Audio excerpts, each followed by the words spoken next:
Assalamu alaikum dear students. My name is Muhammad Asif, and in this video lecture series we are learning visual programming.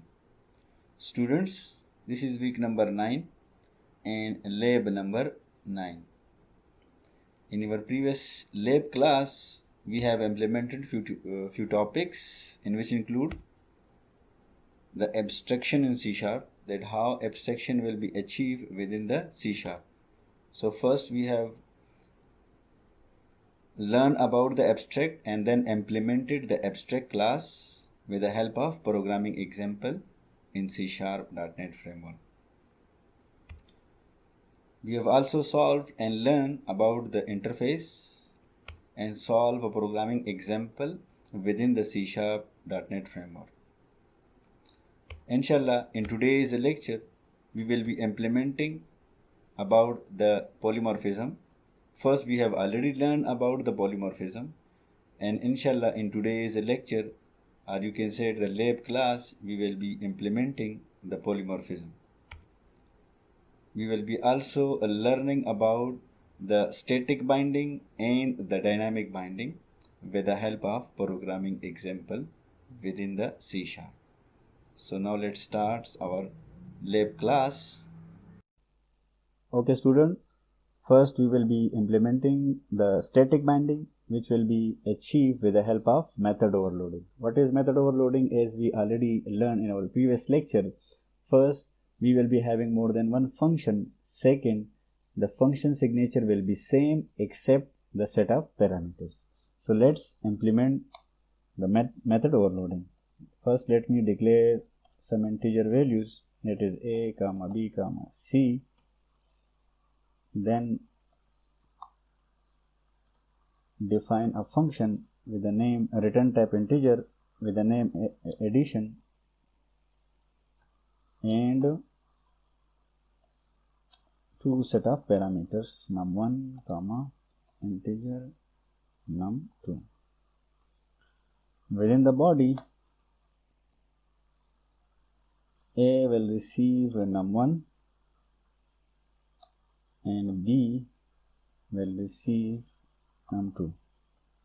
At the end, this function will return a value, and the value will be addition of two variables.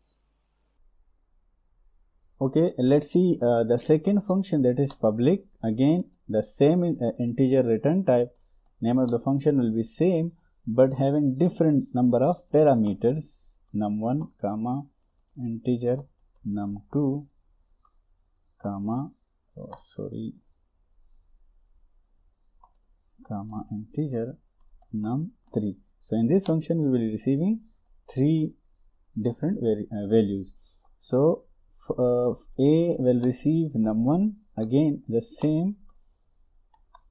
B will receive num2, and C third value will receive the num3 from the main function and return some value, that is we will be adding a plus b plus c. Okay, if you can see, now we have a two function having same signature but with a different number of parameters.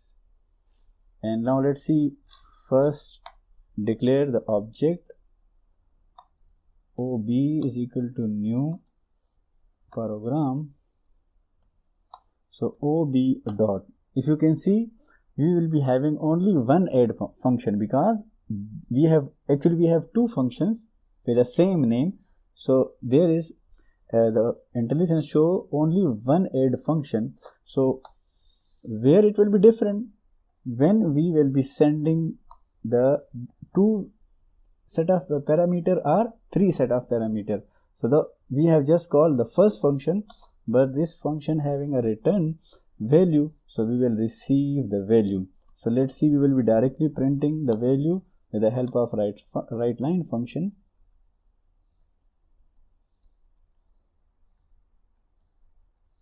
Adding two values.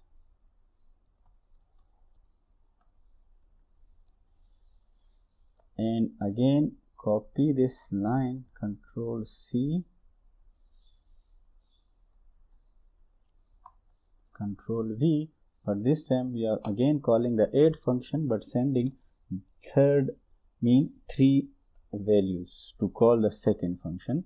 So let me add one more line.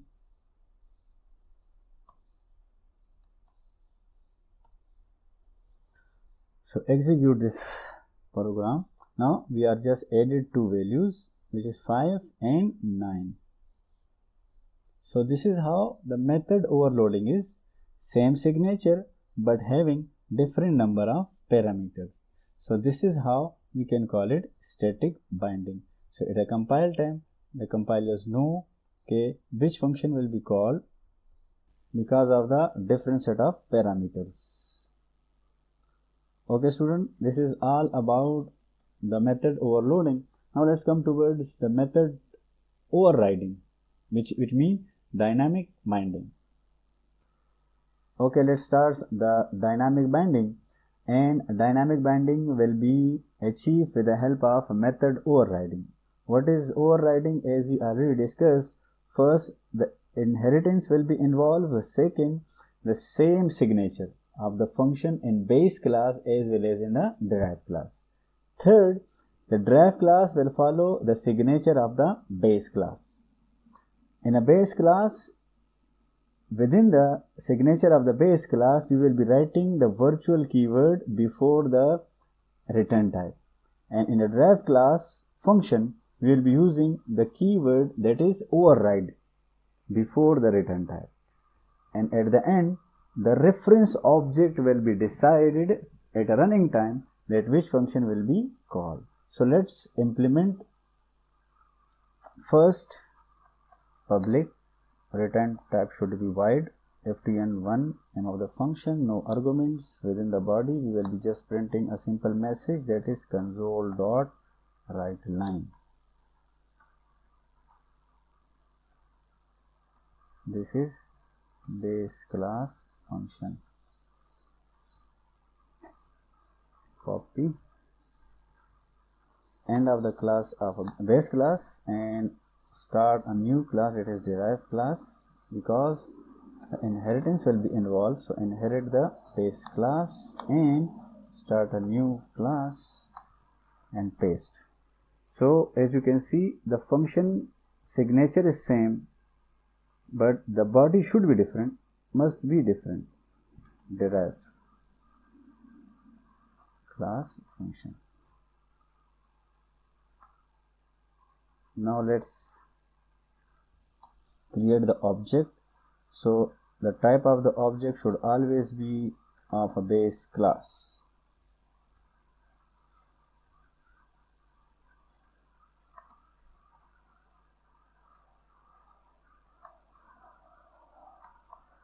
ob.ftn1. So we have only one function within the IntelliSense. So which function will be called? Let's see, but first let me include one more line. If I call 2 times these function, let's say ob.ftn1. So in our mind, we want the first function should be called is the base class, the second function should call the derived class according to our thinking. Let's see. The base class function and again the base class. So it means the base class function is called 2 times. So third point was very important, that we said the reference of the object will be decided at a running time. So ob is equal to new derived. So we have just changed the reference of the object. The type of the object is from the base class.